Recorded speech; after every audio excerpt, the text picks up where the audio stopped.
السلام عليكم. soo dhawaada saaxiibayaal. Maanta waxaa halkan idinkugu faa'iideynayaa haddii fikran noqdo sida loo xaliyo Windows will expire soon. Your Windows license will expire soon. Sida loo xaliyo ayaa maanta halkan idinkugu faa'iideyn doona.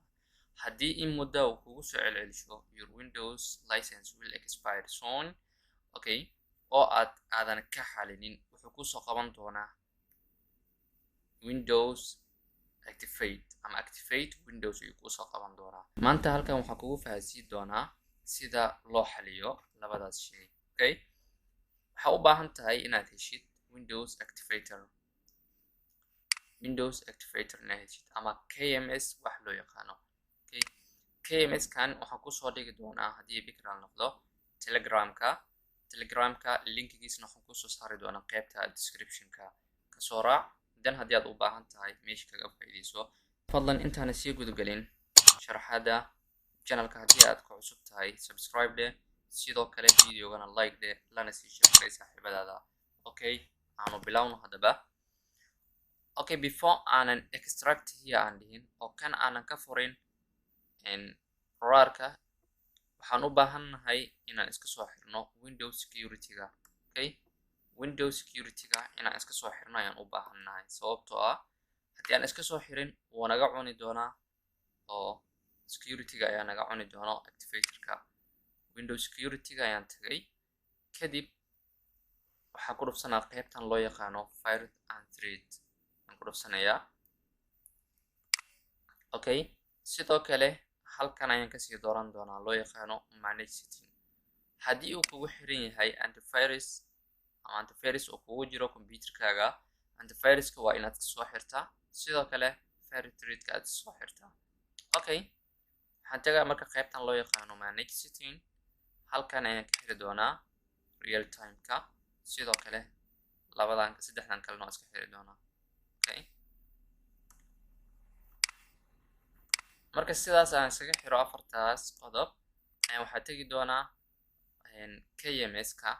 haddii aan soo xirin waa sida hore ayaan ku sheegay, marka extract here aan dhaho oo ifur aan dhaho folder ahaan igaga soo dhigo, wuu iga cuni doonaa setup-ka meeshaan aan ku arki doono sida haddaba aan u jeedno. sida oo kale uu soo cuni doonaa, waa kuma jiro setup-ka sida arabnima. Okay, ku soo celisho marka Windows security waan iska soo xiray hadda afarta qodob aan idin sheegay. Okay, waxaan sameyn doonaa marka hadda mar kale ayaan ku celin doonaa extract here. Okay, extract here. Okay, waa ka intuu iisoo dhig sida ujeedin hadda. Okay, in loo wada jeeda ayaan rajeynaa. KMS soo raarana waa kaas, waan iisoo dhigi doonaa insha Allah. Okay, iisoo fur marka sida ujeedin marka setup-ka aan rabnay oo data aan weynay waa midka. Okay, midka haddaa weysid setup-kaaga waa ever oo kaas keliya kugu soo haro readme keliya kugu soo haro looma baahno. waxaa loo baahan yahay setup-kana waxaan ku dhihi doonaa click next ayaan ku dhihi doonaa. kadib wuxuu kusoo dhihi doonaa yes or no oo makuu furaha imaya yes ayaad leedahay marka. Okay,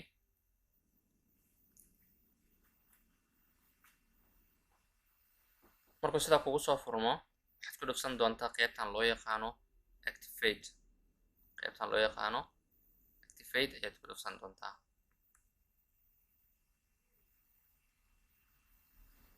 Okay, kadib maxaad u baahan tahay? ma window baad u baahan tahay inaad active garaysid, ma office baad u baahan tahay inaad active garaysid?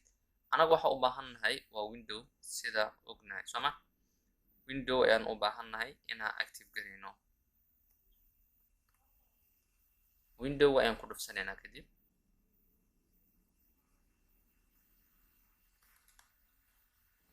hadda marka running waaye oo sidan ayuu noogu socdaa. waxaan doonaynaa inuu halkan inoogu soo dhigo mid clear ah ama wax qoraal aan lahayn oo windowga wuxuu u baahan yahay activation iyo wax lamid ah inuusan noo soo qaban ayaan u baahannahay.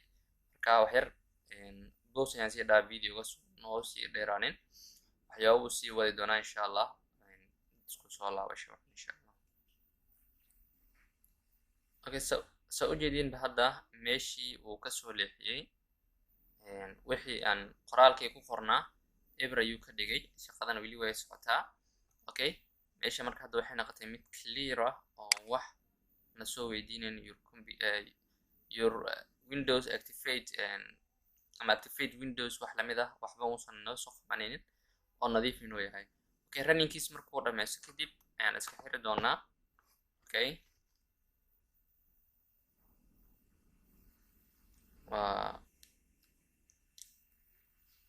gabagabo sida ujeedid hadda runningkiis wuu dhameystay wuxuu nagu soo celishay activate okay haddii aad u baahantahay waa ku celin kartaa like nadiif ayuu kuu noqday wax sidaas uguma baahnid hadda haddii officeka wax kuu qormi waayo mise kuu socon waayana waxaad active gareyn doontaa qaybtan officeka okay haddii aad u baahan tihiin waan iisoo duubi doonaa qaybta committeega igu soo sheega haddii bikra noqdo okay saaxiibayaal markuu sidaan inoogu dhamaado oo aan iska soo xirno kadib waxaan dib ugu laaban doonaa windows securitygeena waxaan iska soo xiri doonaa ama soo furi doonaa on ka soo dhigi doonaa afartii qodob oo hadaatii aan furnay ama off aan ka dhignay waxaan ka dhigi doonaa on okay waa muhiim inaad on ka dhigitid kuwan iyagana afartooda okay sidaa ayuu inoogu dhamaaday marka okay fadlan haddii ilaa inta ila soo gaartay aad ayaad ugu mahadsan tahay daawashada videogan sidoo kale videogana like dheh si aad igu dhiirgelisid